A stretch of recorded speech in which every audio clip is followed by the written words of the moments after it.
Hello to all. I will concentrate a bit on the European approaches we can observe and just talk a bit about the German situation. As I think everybody knows, we have not, in December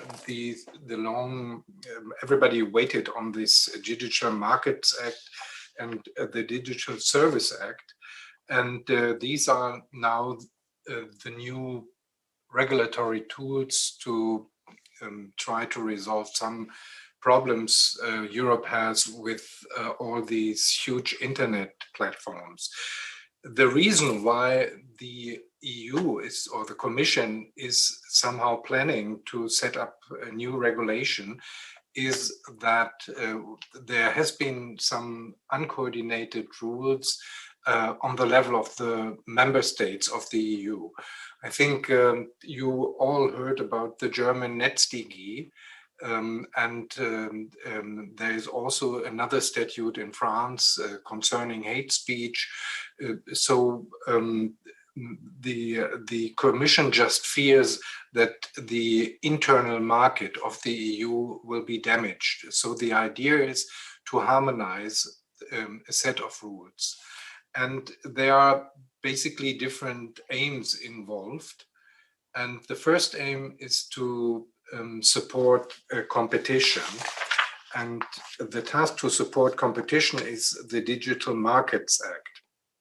And this Digital Markets Act is supposed to be applied to so-called gatekeepers. And gatekeepers are central platforms that act as access gateways for commercial users and end users.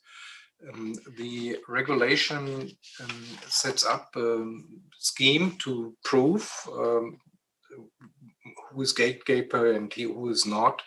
And so what they did is setting up a list of specific platform services like online intermediation service, online search engines, online social networking services, and the like that fall into the roof of the Digital Markets Act. And what is also very important is that some thresholds are important. The revenue must be more than 6 billion euro. The gatekeeper, the platform must be active in at least 3 member states, and more than 45 million users has to be counted. The whole idea is that there is also an ex ante regulatory approach. So there are specific obligations against unfair behavior or behaviors that close markets that apply immediately. So it is not necessary that a regulator is somehow ordering a specific behavior or just sets out an order what the platform has to do. It's just somehow obligatory by law. And I only put 2 of these obligations here on the slide. Opt out for combining personal data from different services and from automatically signing in users is one of these areas. Another area is require users to subscribe or register with another core platform service as a condition of access to a core platform. The Digital Markets Act somehow lists all behaviors that is somehow prohibited. The Commission will be the relevant organization or the relevant body to implement these rules, and we will see how this will work or whether there are any changes in the present proposal. Nobody knows. The second major instrument is the Digital Markets Act. And the Digital Markets Act is the Digital Services Act is somehow a combination of the German Netzdg and of Lorna's online harms approach. They somehow took both approaches conceptually and drafted them in a slightly different form. If you look, first of all, at this NetzDG side, you see that there is an obligation of notice and take down, as we know from the e-commerce directive. The e-commerce directive, in fact, is still does still apply if it comes to liability. So we still have these differentiation between hosting services, access services, and these are the two basic forms, and catch services. In addition to this, the EU develops now a couple of obligations. The Digital Services Act differentiate between 4 different platforms, but for all platforms, this notice and take down, or notice and action mechanism, how it is called now, will take place. That means if you get notification of illegal content, then you have to prove whether this content is really illegal or not. The difference to the German approach is that illegal content is here defined very, very broadly. It covers also consumer protection issues. Basically, the nation states can define by law what illegal content is. Whereas in the German approach, there are just 20 provisions of the German criminal code that could create an illegal content. Then there is a complaints mechanism, which is fairly complex.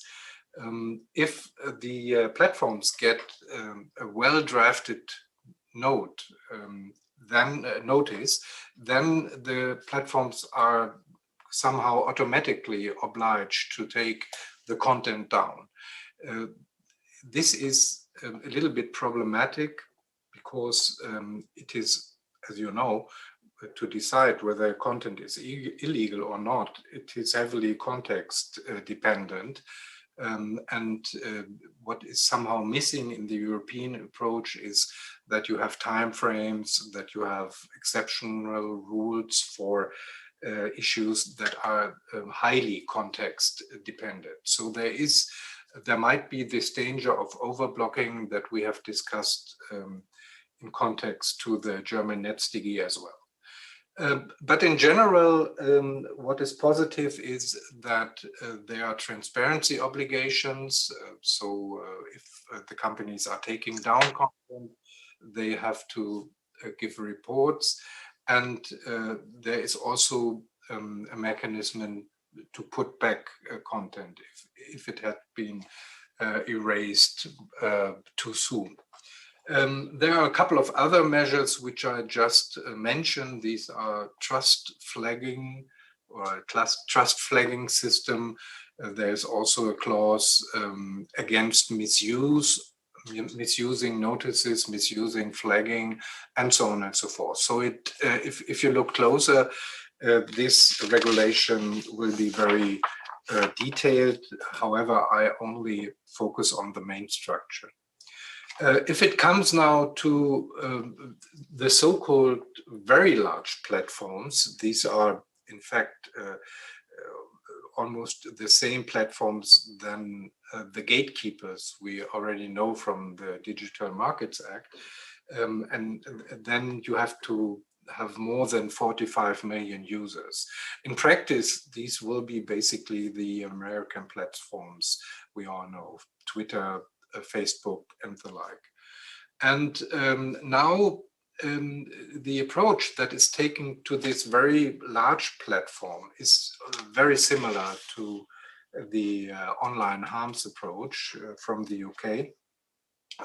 There will be a yearly risk assessment, and this risk assessment concentrates on illegal content, but especially on the negative effects for fundamental rights, manipulative effects on public health, electoral procedures, protection of minors, and so on. So these are the three areas which has to be addressed in this risk assessment. I think this list is open for new areas. We will see how that will be implemented in practice. The risk assessment is just the first step. The second step is to find some risk mitigation measures. In general, these risk mitigation measures are proposed by the companies, and one expects changes in the moderation system or in the recommendation system, also prevent advertising income to infringers. These are possible measures that are mentioned in the reasoning of this approach or this regulation paper. What is a little bit limited, and I was surprised, are ex ante powers. The European Commission that will be finally responsible for enforcing this act has not so many powers to define precisely what measures should be taken. The Commission will be the last element in this decision-making hierarchy. What is interesting from the point of the member states is that the member states have to set up national digital service coordinators. And what this is pretty unclear. It could be the German, for example, Ofcom, but it could be also the cartel office, or it could be the media regulator. It's up to in the air, and behind the closed doors, you can already observe fights between the different agencies. Everybody would like to become the digital service coordinator. However, we are not so lucky like the Brits because they have Ofcom, and Ofcom is really the main regulator for all our problems in this area. That's not the case, for example, in Germany or in France. One final say to the effects of platform activities to the media. There is a long debate on the measures Australia took. We call it here ancillary copyright for press publishers.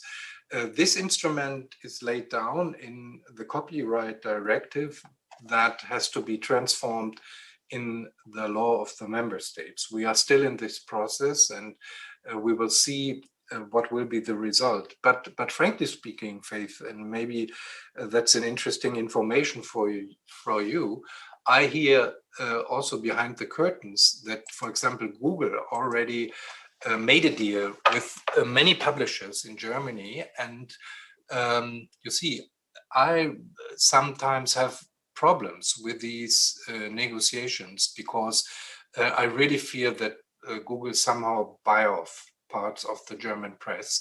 And whether this is a better solution than the old one is another issue. Last point is the strong role of public service broadcasting. That is still, at least in Germany, an important tradition. Public broadcasters, I talk about public broadcasters, these are little BBCs in the provinces, and they are pretty well funded, and they have the obligation to be active in social networks. However, these companies are at the moment, almost split because many of them would like to be more active in social media, but the journalists working in these companies are normally not very innovative, and they would rather like to stay with their linear programming because most of the Germans still look at linear programming. But I think change has to happen, and it's better that they adapt to the future than they are doing it too late. Okay, thank you very much. Thank you.